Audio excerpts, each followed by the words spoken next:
बताऊंगी कि आईब्रो कैसे आपने बनानी है, ठीक है। उसके बाद आते हैं कर्व्ड। ये राउंड में होती है आईब्रो की शेप, ठीक है। इसमें ना फ्रंट स्ट्रेट होता है ना इसमें आर्च होता है, टोटली राउंड में आती है शेप।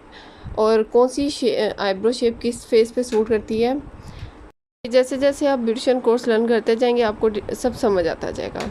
अच्छा, आपने यहाँ पे देख लिया राउंड आईब्रो कैसी होती है। इसको राउंड आप कर्व भी बोल सकते हो, राउंड भी बोल सकते हो, ठीक है। उसके बाद सॉफ्ट आर्च है। आर्च हमारा क्या होता है, हाइट। आईब्रो की जो हाइट होती है ना उसको बोलते हैं आर्च, जहाँ पे आकर शेप चेंज होती है आईब्रो की, ठीक है। फ्रंट एरिया और है, सेंटर पार्ट छोड़ के एंड और है, तो जो सेंटर पार्ट होता है ना उसको आर्च बोलते हैं, हाइट को, ठीक है। आप इसमें नोट करोगे तो ये आपको आर्च बहुत सॉफ्ट लगेगा, इतनी बहुत ज़्यादा हाइट भी नहीं है और आईब्रो से बहुत ज़्यादा ऊपर भी नहीं है, ठीक है। कि आपका फ्रंट पार्ट बहुत नीचे, हाइट बहुत ज़्यादा और एंड बहुत नीचे, ऐसा कुछ नहीं, तो मतलब कि सॉफ्ट आर्च है। उसके बाद हाई आर्च में और सॉफ्ट आर्च के आप एंड में डिफरेंस देखो कि जो उसका आर्च का एंड है वो स्ट्रेट है, और जबकि हाई आर्च का जो एंड है ना वो बहुत डाउन में है। तो जब ऑब्वियसली जब एक चीज़ का एंड और फ्रंट डाउन होगा तो उसकी जो हाइट होगी ना वो ज़्यादा होगी, मतलब कि जहाँ से उसको हाइट देने की कोशिश करोगे वो ज़्यादा होगी, और फ्रंट पार्ट डाउन होगा तो ही हाइट ज़्यादा फील होगी। तो हाई आर्च में क्या होता है, हमारी जो आर्च है ना उसकी हाइट ज़्यादा होती है, जबकि सॉफ्ट की बहुत लाइट होती है, ठीक है। उसके बाद एस शेप है। एस शेप ये कैसे है, अगर आप नोट करोगे इसका फ्रंट जो है ना गहराई में बे की तरह डाउन है, ठीक है। इसकी भी हाइट ज़्यादा होती है, एस शेप की भी जो आर्च है ना उसकी हाइट ज़्यादा होती है। अगर आप इस रुख से देखोगे तो ये एस बनता है टोटली, ठीक है। यहाँ से गहराई वाली जगह फ्रंट से गहराई, जबकि हमारे हाई आर्च में स्ट्रेट, एस शेप में गहराई, फिर आर्च की हाइट और फिर डाउन, ठीक है। पर सॉफ्ट और हाई के मैंने आपको एंड पॉइंट पर बताया कि वो कितना कैसा डिफरेंस है, और एस शेप का डिफरेंस आप हाई से कंपेयर करोगे तो आपको पता चलेगा हाई आर्च में और एस शेप में एंड पार्ट का क्या डिफरेंस है, ठीक है। उसके बाद आ जाती है अपवर्ड। अपवर्ड और स्ट्रेट में आपको अभी गाइड करती हूँ कि क्या डिफरेंस है, फिर आपको क्लियरली समझ आएगा। आप स्ट्रेट आईब्रो को देखो, वो टोटली स्ट्रेट है, उसका इनर साइड या आउटर साइड मतलब फ्रंट पार्ट या एंड पार्ट डाउन अप कहीं नहीं, स्ट्रेट, टोटली स्ट्रेट है, उसका आर्च भी स्ट्रेट है। अपवर्ड में आप देखो डिफरेंस के फ्रंट नीचे है, आर्च उसका भी इतना क्लियर नहीं है, लेकिन आईब्रो तिरछी है, फ्रंट स्ट्रेट है, सॉरी जो स्ट्रेट आईब्रो है वो टोटली स्ट्रेट है, उसका arch front end totally straight है। जबकि जो हमारी अपवर्ड है ना वो आड़ी है, उसका फ्रंट डाउन है, आर्च और एंड इक्वल है। आपके सामने देखोगे, गौर करोगे तो आपको इसका डिफरेंस समझ आ जाएगा, ठीक है। आईब्रो की शेप्स आपको समझ आई, एक बार फिर से अगेन रिपीट कर देती हूँ। स्ट्रेट आईब्रो हमारी टोटली स्ट्रेट होती है, उसका arch and front totally straight होता है, ठीक है। उसके बाद कर्व्ड को आप राउंड बोलो, कर्व बोलो, जैसे आपको इजी है। ये आईब्रोज भी बहुत कोई लाइक करता है। उसके बाद सॉफ्ट आर्च, इसमें आर्च की हाइट बहुत ज़्यादा नहीं होती है, हाइट ज़्यादा कैसे फील नहीं होती, उसका एंड पार्ट जो है ना बहुत डाउन में नहीं होता। उसके बाद आ जाते हैं हाई आर्च। उसके लिए इसका हाई पॉइंट जो है ना, जो आर्च है बहुत ज़्यादा है, और जो फ्रंट और एंड है ना वो डाउन में होता है, और आर्च की हाइट ज़्यादा है, ठीक है, गहराई भी ज़्यादा होती है। उसके बाद एस शेप, एस का फ्रंट बेस शेप में है, जबकि हाई आर्च का बेस शेप में स्ट्रेट होता है, ठीक है। इसका गहराई में मतलब कि बेस शेप में एक किस्म का समझ लो। और उसके बाद आर्च की हाइट है और फिर एंड। उसके बाद अपवर्ड जो है ना, फ्रंट जो स्ट्रेट थी हमारी बिल्कुल स्ट्रेट थी, और जो अपवर्ड है ना थोड़ी सी आड़ी है ऊपर की तरफ, ठीक है। डिफरेंस समझ आ गए सब आईब्रोज में। ये हमारी बेसिक शेप्स हैं। अब मैं आपको गाइड करूँगी कि अगर जैसे कि बिलफर्ज अगर ऐसा हो जाता है कि आपके पास कोई कस्टमर ऐसा आ जाता है जिसका सॉफ्ट आर्च है और आपको वो डिमांड कर रहा है, ऑब्वियसली हमें कस्टमर की डिमांड पे उतरना पड़ता है, लेकिन उससे पहले मेकअप आर्टिस्ट का फ़र्ज़ है कि वो कस्टमर को गाइड करे क्या सही है क्या गलत है, क्या सूट करेगा क्या सूट नहीं करेगा। ये गाइड करना सबसे पहली ड्यूटी है एक मेकअप आर्टिस्ट की, ठीक है। जिन सैलून्स पे गाइड नहीं ना किया जाता, आप देखोगे उन्हीं सैलून्स के बारे में ज़्यादातर मसले मसाइल ये होंगे कि उसने मेरा बेड़ा गर्क कर दिया, उसने मेरा ऐसे कर दिया, वैसे कर दिया, उसने मुझे बताया नहीं है, पार्लर वालियाँ ऐसे करती हैं। फिर ये बातें सब तब बनती है जब आप कस्टमर को गाइड नहीं करते, उसको अच्छा बुरा या सूट क्या कर रहा है क्या नहीं कर रहा आप बताते नहीं, क्योंकि आपके पास तजुर्बा होता है और वो फर्स्ट टाइम आ रहा होता है या सेकेंड टाइम जो भी है, या उसे कुछ चेंज चाहिए होता है। आपका काम है उसे गाइड करना। वो दिन में 100 लोगों से मिलता नहीं, जबकि आप 100 तरह के चेहरों और शेप्स के साथ मिलते हो। ठीक है, आपकी पहली ड्यूटी होती है। मैं आपको इस पर डिटेल वीडियो बनाकर दिखाऊंगी कि आपने कस्टमर को कैसे डील करना होता है। खैर, आज का काम करते हैं। अब मैं आपको जो शेप चेंज करना है कस्टमर की डिमांड के मुताबिक, एक सॉफ्ट आर्च का आपके पास कस्टमर आ गया और आप उसको चाहिए एक स्ट्रेट या एक अपवर्ड आईब्रो, तो आपने उसको कैसे बनाना है।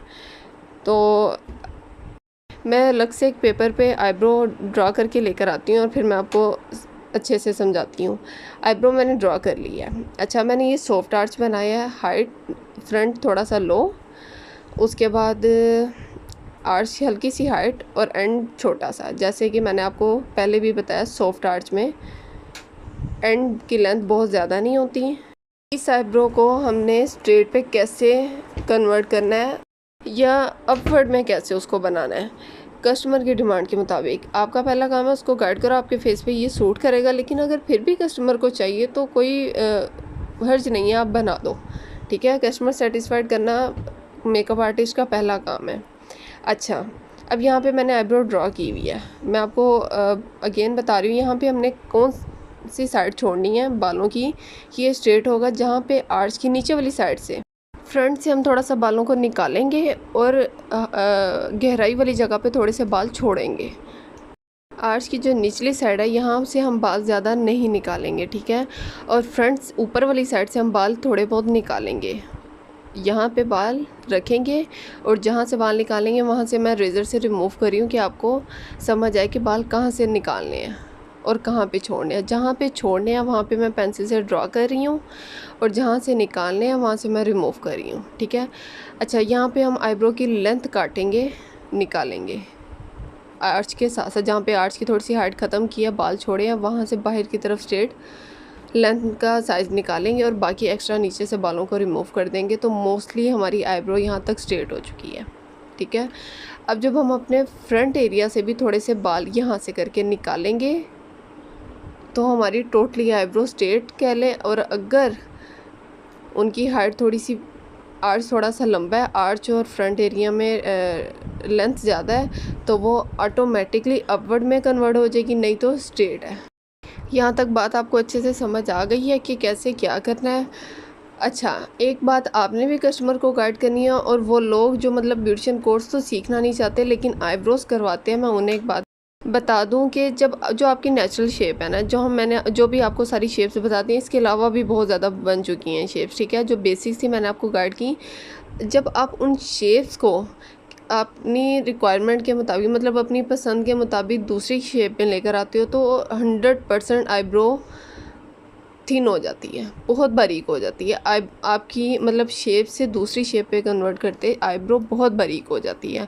और बारीक आईब्रोज चेहरा बहुत ज़्यादा शार्प फील कराती हैं, मतलब बहुत बड़ी एज का, जिससे पंजाबियों में कह लें तो पक्की उम्र की लड़की लगने लगती है।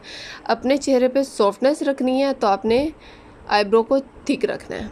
अब आईब्रो कैसे फिल करते हैं मैं आपको ये समझाती हूँ थ्योरी वर्क में। इस पर ऑलरेडी मेरी एक वीडियो है अगर आपने प्रैक्टिकल देखना है तो, लेकिन जिन्होंने स्टार्ट किया है मैं उनको थ्योरी में पहले समझा दूं कि आपने क्या करना है। आईब्रो की निचले साइड पे एक लाइन ड्रा करनी है, कलर से करें, पाउडर कलर से करें, आईब्रो पोमेड से करें, पेंसिल से करें, जिससे भी करनी है, आपकी मर्ज़ी है। ठीक है, आपने क्या करना है, सबसे पहले आईब्रो की निचली साइड पर एक लाइन ड्रा करनी है।